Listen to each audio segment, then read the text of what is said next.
kalalakihan lang ang nagiging mekaniko ng mga eroplano. Aba, iba na po ngayon.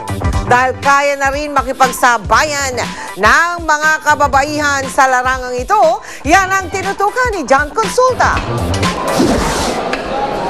Sub-sub sa pagkukumpuni ang mga aircraft mechanic training na ito nang maabutan ng GMA News kanina. Lahat kayod kabayo para maisaayos ang makina ng eroplano na mas malaki pa sa tao.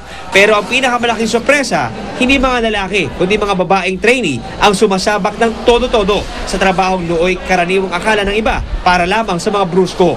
Ang 4th year student na si Stephanie, nag-iisang babae sa kanyang klase kasama ang mahigit 40 lalaki. Nais daw niyang patunayan na kaya ding makipagsabayan ng mga babaeng tulad niya sa mabibigat na trabaho tulad ng pagiging mekaniko ng mga eroplano. Push yourself to the limit. Huwag kong hayaan na magkukubli lang sila yung mga babae. Lumaban tayo, kaya natin yung mga lalaki yan. Aminado naman ng mga first year student na sina Jasmine at Marian na hindi madali ang kanilang kursong pinasok. Pero naniniwala silang sa tulong ng dasal at tiyaga ay magiging sulit naman daw ang lahat ng kanilang sakripisyo. Expect nila yung madumihan, pagpawisan, magbuhat. Huwag kang magpaiwan, makisabay ka. Kung may mga babae naman po na gustong itry itong course namin, sige lang, itry lang po nila kasi hindi naman po mahirap eh. Kung gagawin mo ng tama, kung wala kang alinlangan sa sarili mo. Bagamat di hamak daw na malaki ang sweldo na naghihintay sa kanila, lalo na sa abroad, mas gusto raw ng mga future aircraft mechanics ng bansa na manatili muna rito para makapaglingkod at maibahagi ang kanilang kaalaman sa mga susunod na mga Pilipinang nais sumunod sa kanilang mga yapak. Nakita mo yung trabaho mo, lumipad. Parang award mo na yun, nakakatuwa po talaga na safe na rin yung mga taong sasakay. Then at the same time, magiging proud din po yung family ko para sa akin. John Consulta, nakatutok, 24 oras. At patuloy po ang pag-ani ng parangal ng Pilipinas sa kantahan. 2 gintong medalyang nasungkit ng Coro Tomasino ng University of Santo Tomas sa isang pangdaigdigang paligsahan sa Indonesia. Para yan sa mga kategoryang Mixed Free Program at Folk Program. Nakuha rin nila ang medalyang Pilaco Silver para naman sa kategoryang Historical Program. Unang beses lumaban ang Coro Tomasino sa labas ng bansa, kaya hindi nila akalaing mananalo sila. 45 grupo mula sa iba't ibang bansa ang naglaban-laban sa naturang paligsahan. Hindi man tama ang ating mga pinagmasdan. Ang tangi kong layunin ay tayo'y magmahalan upang mabuhay ang Chika Minute! Sa Huwebes na ang birthday ni Marian Rivera pero hindi raw siya magpapaparty. Dahil ba ito sa napapabalitang madalas daw nilang tampuhan ni Dingdong Dantes? Alamin sa chika ni Lars Santiago. Walang anumang plano si Marian Rivera para sa kanyang kaarawan ngayong darating na Huwebes. Tulad ng mga nagdaang taon, magtatrabaho raw siya sa kanyang birthday. May taping si Marian ng Endless Love at dahil kasama niya si Dingdong sa pagtatrabaho, sapat na raw yon para maging masaya siya sa kanyang kaarawan. Sabi ko nga isa sobrang daming blessings na dumating sa buhay ko, masayang-masaya na ako doon. Ngayon kung may dadating pa, salamat pa rin, di ba?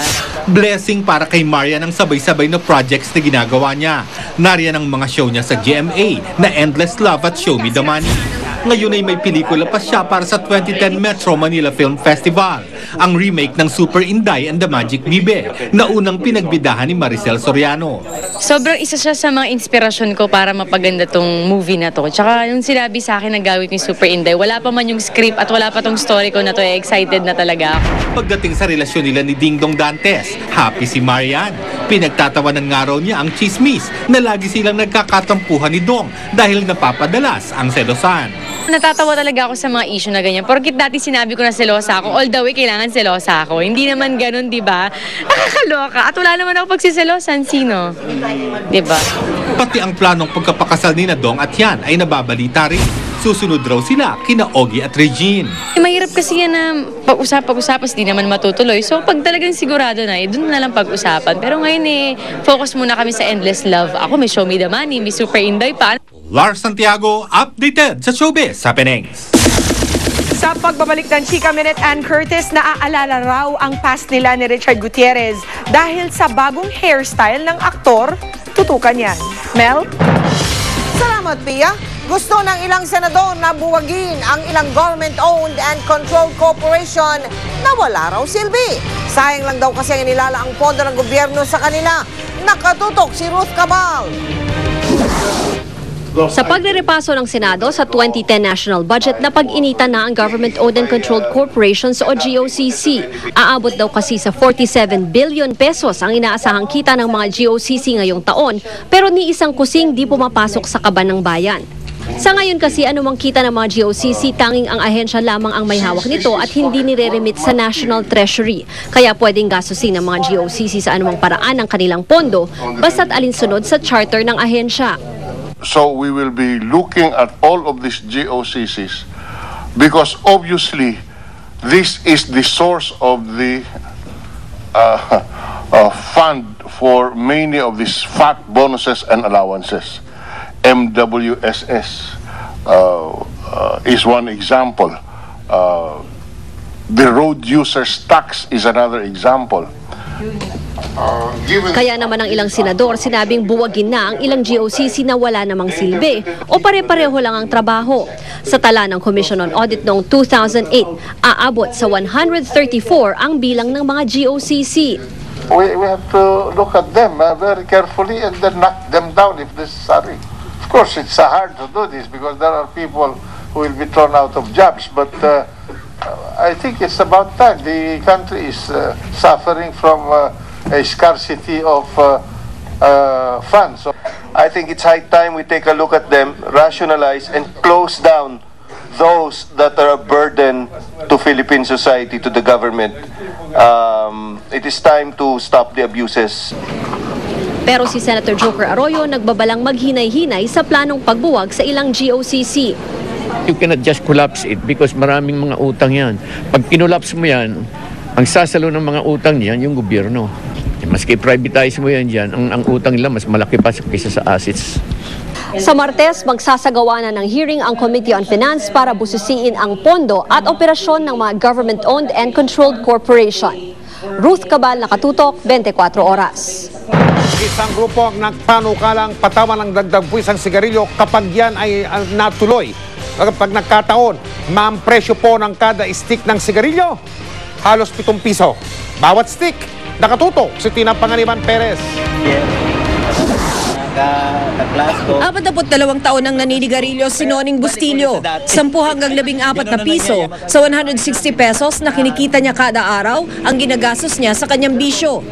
Ang isang stick ng sigarilyo ngayon ay nagkakahalaga ng piso hanggang 2 piso. Pero may isang grupong nagpapanukalang dagdagan ang buwis na ipinapataw sa isang stick ng sigarilyo ng 4 na piso, 50 sentimos. Ayon sa Framework Convention on Tobacco Control Alliance Philippines o FCAP, ang dagdag na kita ilalaan sa PhilHealth. Itinulad ito sa ipinatupad ni US President Barack Obama na dagdag buwis na 10 cents o 4 pesos 50 centavos kada stick na ginasto sa healthcare. Ang laki ng binabayad natin sa mga gamot, ang laki ng binabayad natin sa mga ospital, no? Ang dali-dali naman natin maiwasan ito kung hindi lang tayo magsisigarilyo. Yung buwis pa na makukuha natin, pandagdag pa sa PhilHealth Insurance. Si Pangulong Aquino na naninigarilyo, wala pang posisyon sa issue. Ang chairman ng Senate Ways and Means Committee, hindi tutol. I'm sure tataasan. To what extent, I don't know yet because we still have to hear it. Sa kasalukuyang buwis sa sigarilyo, 40 billion pesos ang inaasahang kita. Sapat para punuan ang revenue shortfall mula January hanggang June 2010 na umaabot sa 17 billion pesos. Pero di hamak na mas malaki ang kita kung maaaprubahan ng panukala. Pag kinompute ko straight na walang epekto sa consumption, more than 120 billion yan. Kaya lang, syempre, pag tumaas ang presyo ng sigarilyo, bababa ang konsumo. So, hindi mo talaga makukuha yung full na 120 billion pesos. Handa naman si Mang Noning na itigil ang bisyo alang-alang sa pag-aaral ng anak. Pero sa bentahan ng sigarilyo, ang mas gusto niya, ipagbawal na lang po. Mawala man yung kamang gobyerno, at least wala namang sakit ang taong bayan. Ano naman kaya ang masasabi ng ibang naninigarilyo at nagbebenta ng sigarilyo? Tuloy mo rin pong titigil na nga. Hanap po ng ibang hanap buhay. Tina Panganiban Perez, Nakatutok, 24 Oras. Susunod! kahabaan ng Amazon River nilakad ng isang Briton. Bloke ng yelo na mas malaki pa sa Manhattan sa New York kumala sa glacier sa Greenland. At yung mga nagkainitang kongresista sa plenaryo, inayos ni Pacman sa pamamagitan ng basketball. Susunod na yan dito sa 24 oras. Yan po naman ang kalagayan ng trapiko sa may Mega Q-Mart sa Kamuning. Sa EDSA po yan, yung mga pulang ilaw ay papuntang southbound. Ibig sabihin po yan papuntang Cubao, Green Hills at Makati. Nakita po naman natin, maluwag, maalwa naman. Maliban lamang doon sa underpass. Medyo may kasikipan. Yung po naman puting ilaw, yung po naman ay papuntang northbound. Ibig sabihin papuntang East Avenue, Quezon Avenue, Balintawak. Maluwag na maluwag din.